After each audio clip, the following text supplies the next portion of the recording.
We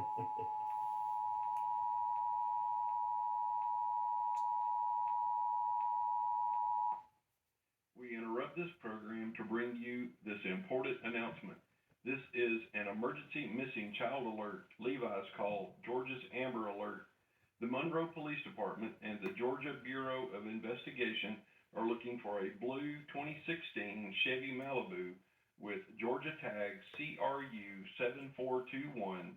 On April the 16th, 2022, Nayla Norwood, a 1-year-old black female, was abducted by Gregory Dante Norwood, a 31-year-old black male, 6 foot, 185 pounds, and was last seen on Georgia Highway 83 headed westbound and is believed to be in extreme danger.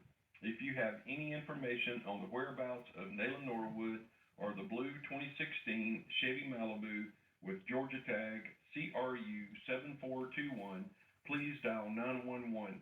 The public can also provide information to the GBI tip line at 1-800-597-TIPS and or the CSend app for iPhone and Android users.